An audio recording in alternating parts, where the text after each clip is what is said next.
Hi there, and welcome to the Art of Sampling. I'm your host, Sam Gossner, and in each episode, we're going to be looking at a different part of the sampling process.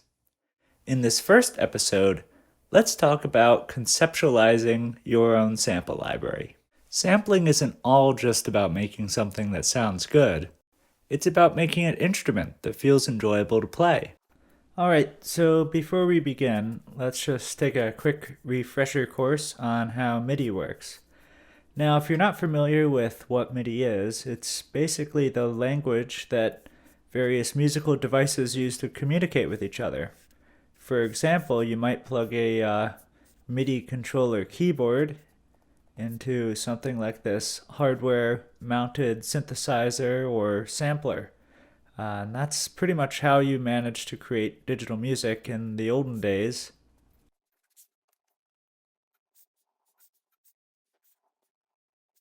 However, things have changed a bit now with the power of computers. Even with a cheap laptop, you can instead use MIDI to go directly into the audio interface going into your laptop. And then you can use a digital sampler of some kind, a piece of software on your computer that functions as a virtual instrument. So if you think about it, a virtual instrument is basically just a hardware instrument like that rack mount sampler or synthesizer that's been recreated digitally on the computer. And there's a number of different ways you can do this. For the most part, when I say sample libraries, it can somewhat be interchangeably used with virtual instruments, even though it's not completely correct to do so.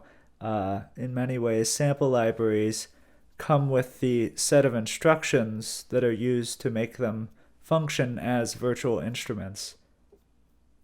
And in fact, our final preferred output for this whole project will be some sort of virtual instrument. So even though I'll keep saying the word sample library, we are in fact building, in essence, a virtual instrument that'll go on your computer.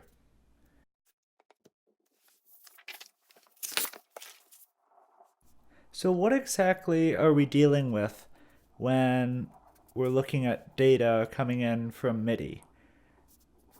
Well, for the most part, it's going to be a 7-bit value. And there's a little bit of a complex reason for that, but in short, we have a range of 128 values that we can typically work with. And those apply to all sorts of different things. So everything from the velocity that you press the key at to which pitch on the piano. And these values are typically contained within signals, note on and note off. And it can also be a continuous controller of some kind, such as the mod wheel or the volume CC7 or pan. There are a lot of different factors you need to balance when determining how to sample the instrument. Let's look at a few of those now. The four main factors you'll need to keep in mind are velocity layers, round robins, pitches, and articulations. Let's start with pitches, because they're the easiest to explain with a piano. Here's one I prepared earlier.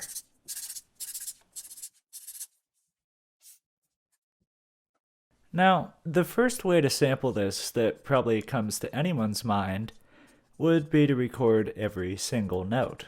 That's 12 notes per octave. We call that chromatic. Another option would be to record all the white keys, which is 7 notes per octave. That's called diatonic. And a third would be to record every other key, which is called whole tone. And that has a total of 6 notes per octave. So again, 12 per octave for chromatic, 7 per octave for diatonic, and 6 per octave for whole tone. You'll see later this has direct correlation with the amount of time it takes to record all of this.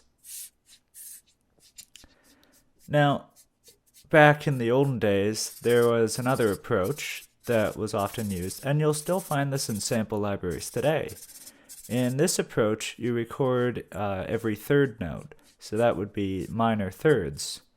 Let me show you what that looks like here.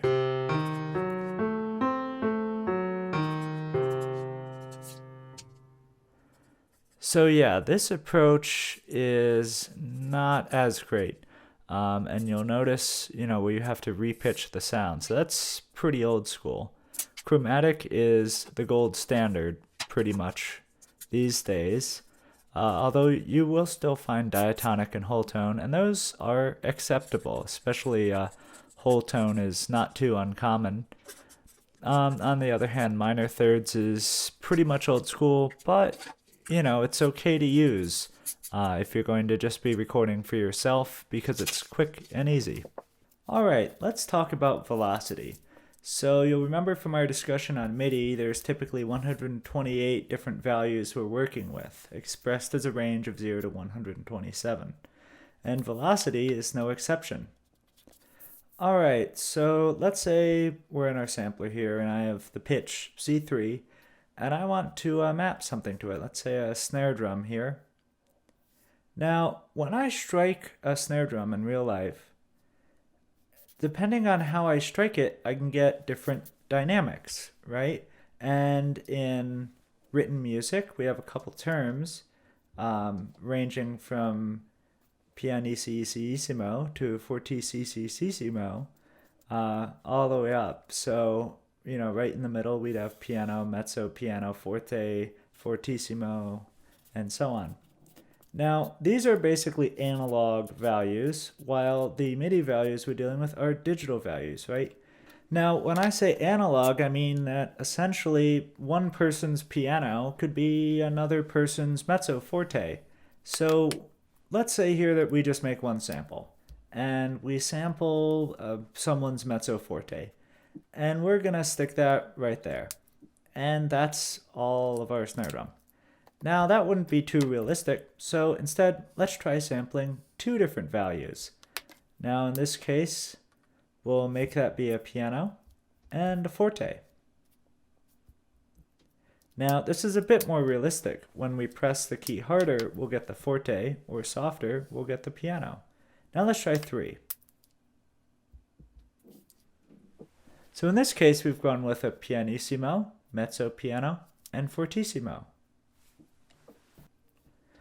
Alright, so each of these might have different values on that 0 to 127 scale. The loudest might be 100 to 127, the middle might be 50 to 99, and the lowest 0 to 49. And these don't have to be equal measures, of course. You can have them whatever you want. Let's try a 4 dynamic. So for this one, we might instruct the player to play a triple piano, then a piano, and a mezzo forte, and a fortissimo. And again, each one of these, we can give them whatever value we want. Here's a 5 dynamic. Same sort of deal here. We could have them play a triple piano, a piano, mezzo forte, fortissimo, and fortissimo. And we can keep going here. Let's try one with 7. So again, we'll just assign our analog values to wherever we want. Now you'll see we're starting to approach the limits of the traditional numbering scheme for dynamics. So let's push beyond, say 12.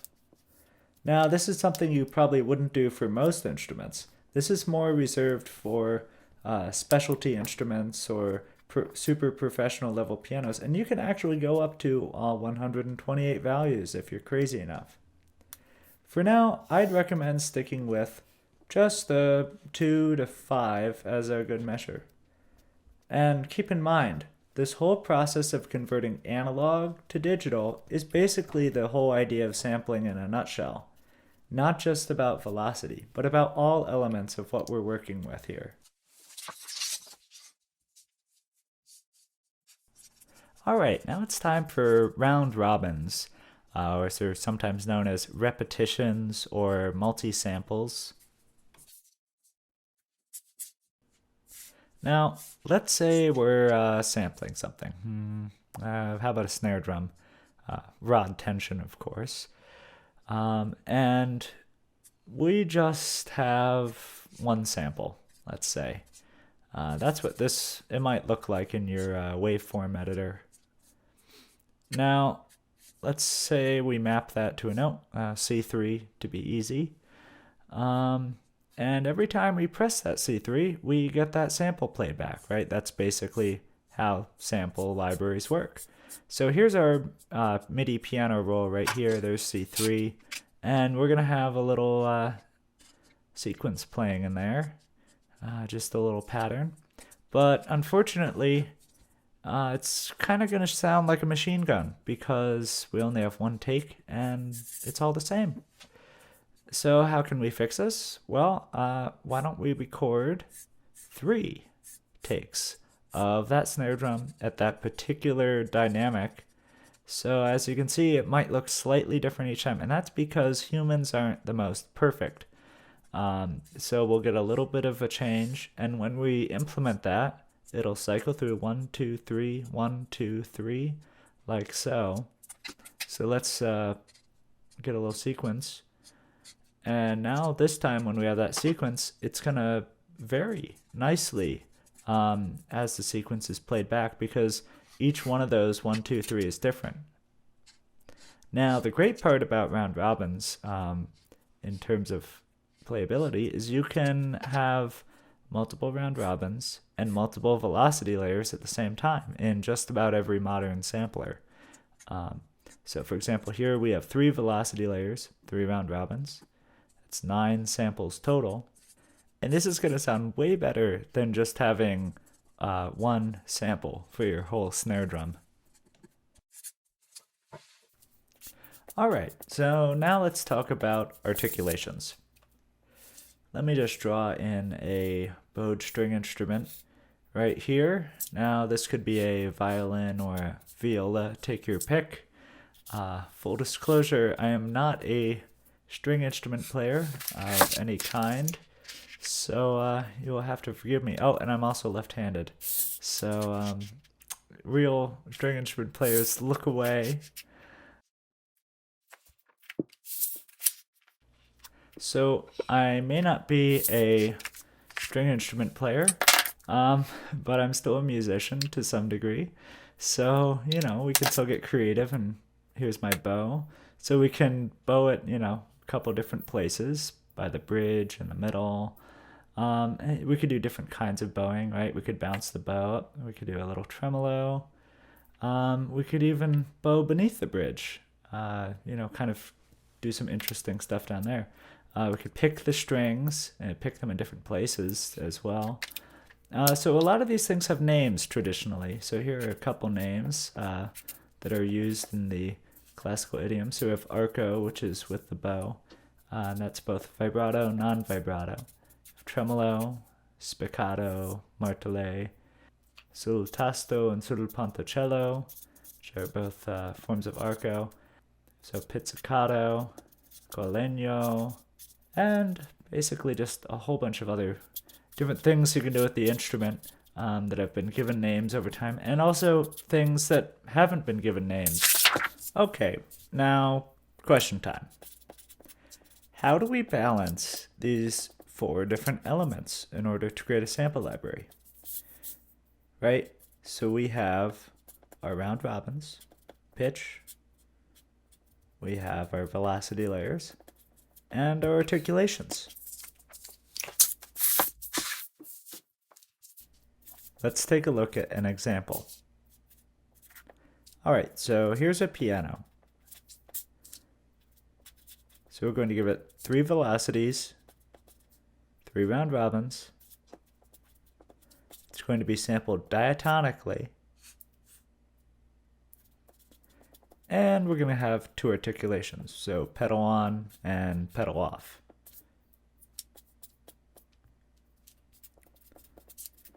Alright, so this is probably what we'd call a lighter piano library in terms of the grand scheme of things. Now, I hate saying the word, but let's do the math here. So piano has 88 keys, but we're only going to be sampling 7 for every 12 of those. So let's get out a calculator here.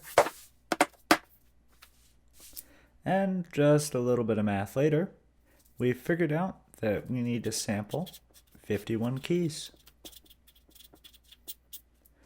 Alright, so now we need to bring in our velocity layers and round robins. Now, as you saw before in the snare, these multiply, and they also multiply with articulations.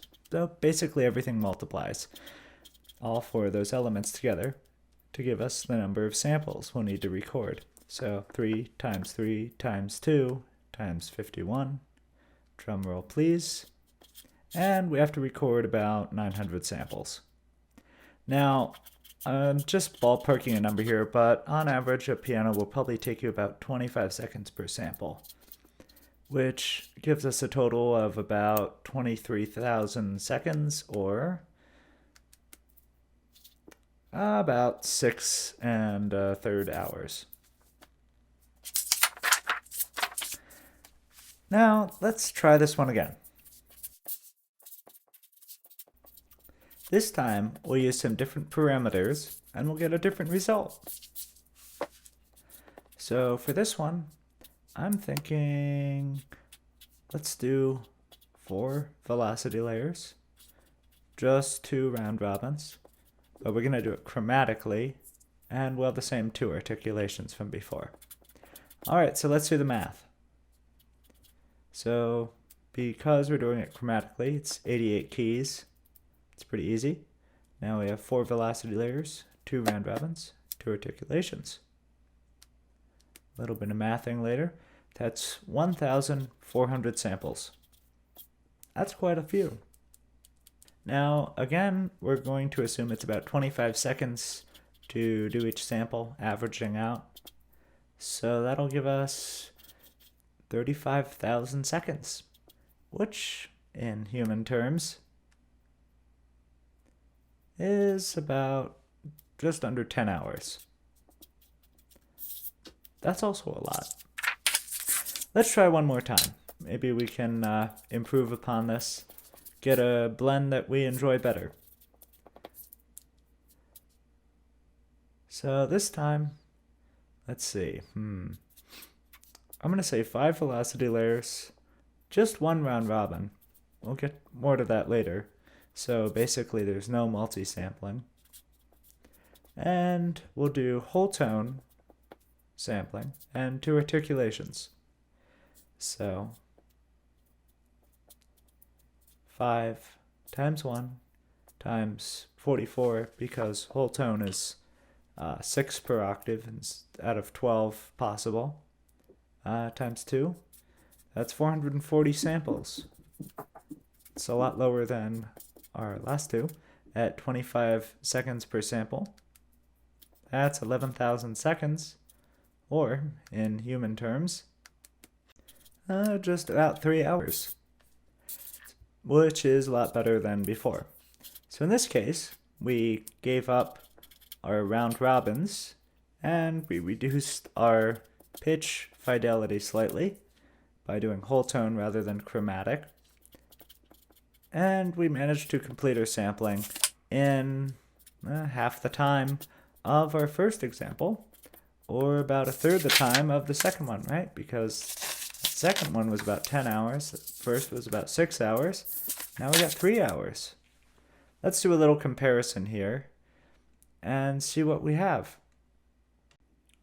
Okay, so for piano A, we had 3 velocity layers, 3 round robins.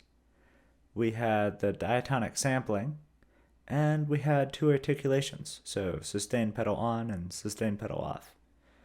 And then for piano B, we had 4 velocity layers, 2 round robins. It was chromatically sampled, and it had the same 2 articulations. Piano C had 5 velocity layers, just 1 round robin. It was whole tone sampling, and it had the same 2 articulations. So now comes the call you need to make. Which is best? Now that's a little bit tricky of a question, but we can look at a few things. For example, do you really need round robins? For something like a piano, of course. And, for the most part, you kind of don't really. So let's look at the winners in each category.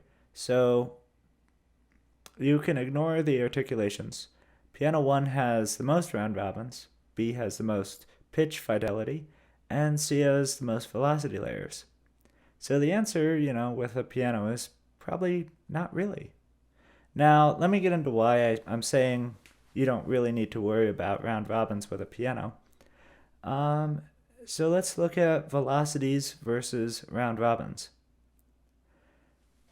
So you will see in a pinch or with some instruments that are intended to be physically played live by a human rather than sequenced only, that you can actually substitute some round robins for more velocity layers. Now let me show you what I mean by that, because that's kind of a little bit tricky to get your head around.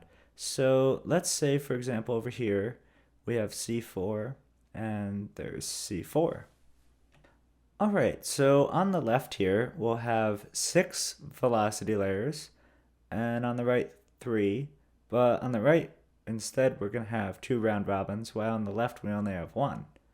So basically on the left we're trading off our extra round robins for extra velocity layers. Theoretically, they should take about the same amount of time to record. Now, you don't have to be a rocket scientist to know that these have equal number of samples total. Okay. So which one is better? In a normal performance, right, we'd be playing along like so, randomly, and in that case, more velocity layers.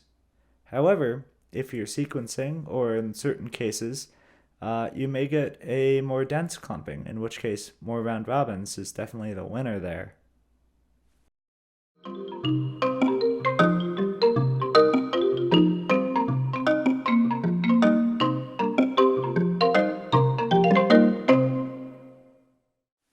Like in any other art form, it's helpful to study the works of those who have come before you. If you get the opportunity, take a look at the workflows used by professional sample library developers. Even if you're not planning on making commercial sample libraries, you can still learn a lot. Another place to look are historic sample libraries, specifically the challenges they faced and how they managed to overcome them. Let's take a look back in history at sample libraries from the 1980s and 1990s and how they functioned compared to today.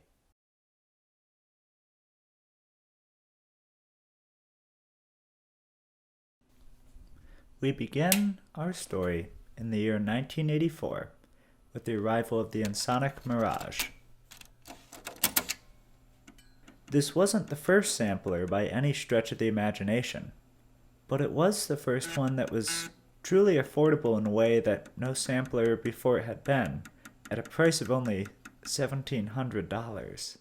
The 128K of memory, 64K per half of the keyboard, was quite impressive for the time. Not to mention, the Mirage still utilized an analog filter. The Mirage typically only allowed 2 samples on the keyboard, but you could enable a multi-sample mode which would allow multiple samples per each half of the keyboard. The Mirage utilized mono recording and a wide plethora of sample rates. However, due to the way samples were stored and accessed, seamless looping required the sample rate to be a multiple of their pitch.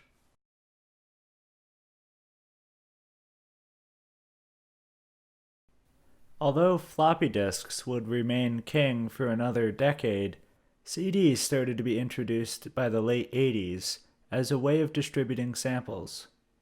The compact disc allowed sample libraries to become much bigger than ever before, not to mention way easier to distribute and cheaper as well. This was the era of compatibles. You had sample libraries for the Emulator 3 standard, the Akai S1000, and other popular samplers, allowing a new breed of third-party developers to get underway, including some names I'm sure you'd recognize today. Make no mistake, most of these were still rather primitive, with banks around 4 to 8 megabytes, with 32 being uncommonly large. As we move into the 90s, we start to see a few features that are more familiar. East West's Bob Clear Mountain drums, for example, featured an early form of multi-mic, allowing the user to select the right sound for their mix. These Mediterranean instruments featured phrases that were chromatically sampled, making it possible to have your phrases tempo locked without the need for computationally complex time stretching. Due to the needs of compatibility with older samplers under the same standards, developers still had to keep their file sizes relatively small. The 90s also gave rise to romplers such as the Proteus, which you could pick up relatively cheap. And by the end of the 90s, you could get massive hard drives in multiple gigabytes to store all your samples on, and load them in with SCSI. But that was all going to change soon, when the home computer became the new sampler.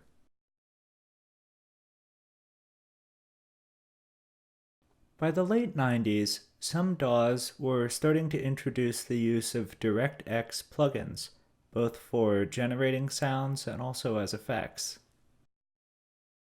Since those times, the processing power and storage space available to computer users has increased drastically. A cheap flash drive you can buy down the street has the same storage space and probably faster transfer speeds than most hard drives that would have been available in the 1990s. This means the technical requirements for sampling nowadays are very affordable.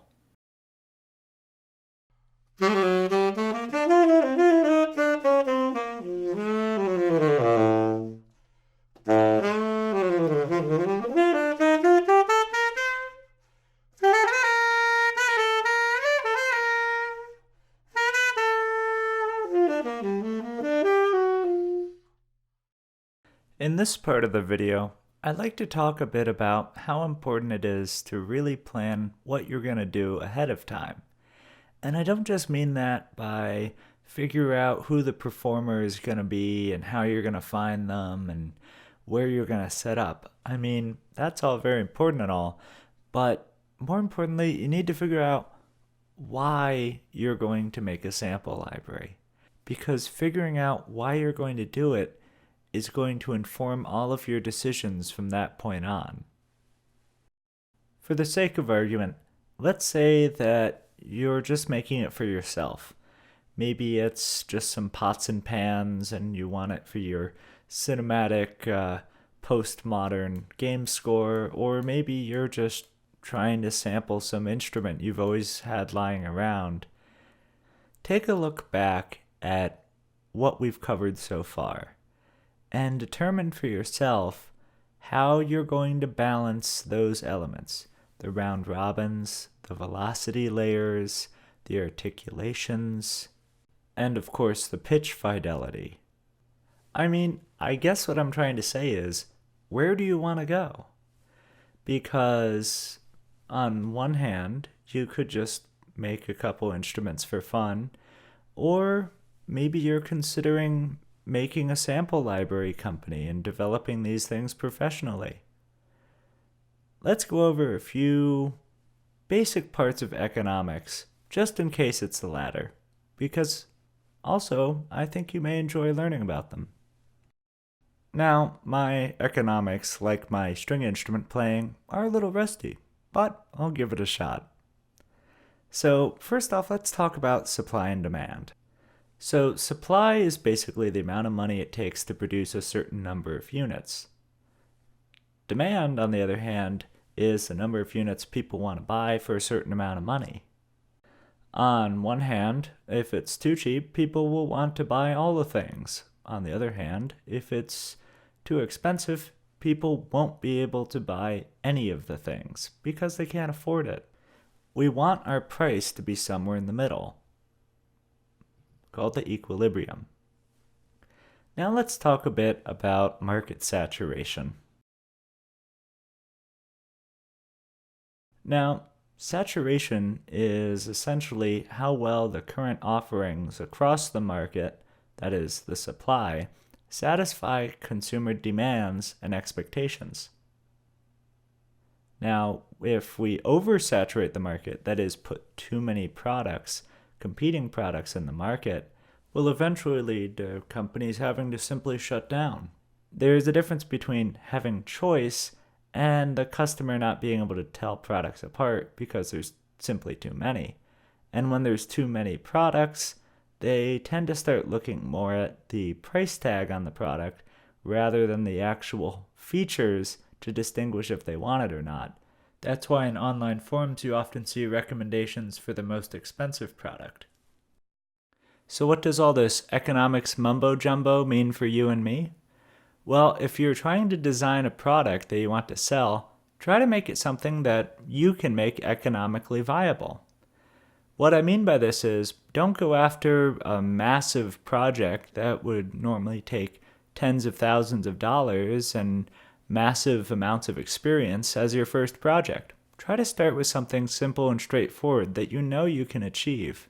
From there, you can build up the relevant skills and connections needed to make larger and better sample libraries. Also, make sure you're using your existing connections and abilities to your advantage. If you know someone who's a great percussion player, you have a great library in the making right there. On the other hand, if you don't have a lot of connections or great equipment, don't worry. We'll figure out how to use what you have to your best advantage. The most important part about sampling, have fun. Do things that you want to do and that you think other people will enjoy hearing. Thank you for joining me on this episode of The Art of Sampling. I've been your host, Sam Gossner, and I hope you'll join me next time when we look at recording and equipment necessary to do the job. Thank you.